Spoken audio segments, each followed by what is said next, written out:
So Turing said, well, get rid of the woman and let's have a person and a computer. And if the judge can't distinguish them, what distinction is there?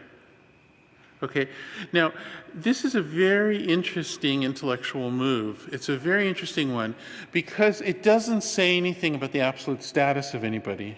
It doesn't say, all it says is if you think people are elevated in some way and you can't distinguish the person from the machine, who are you to discriminate against the machine? So it essentially puts the machine into the role of the homosexual or the Jew or some other oppressed class. It takes the machine into the circle of empathy and complains, why does this thing not have status? Why does it not have rights? However, and that's the attitude that the tech world has had ever since. The technical young men will often whine, why isn't my machine treated as a real person? But my machine's smarter than your dog. I don't know. I run into this all the time in the lab with brilliant young men. So the thing is, Turing was being tortured to death for his identity. And I think the way we should read this should be informed by the context. I think it was, in part, a very dark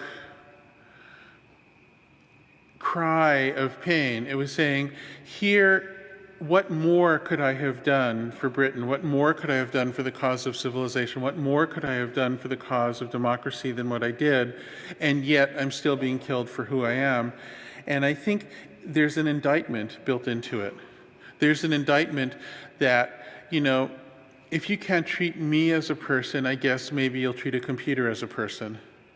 It's bringing up the whole absurdity of the lack of empathy shown towards him.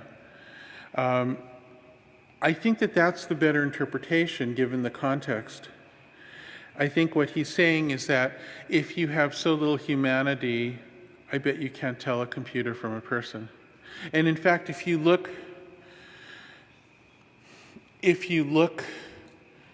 in the footnotes, he only wrote two versions of it, one in a little note and another as part of a little article.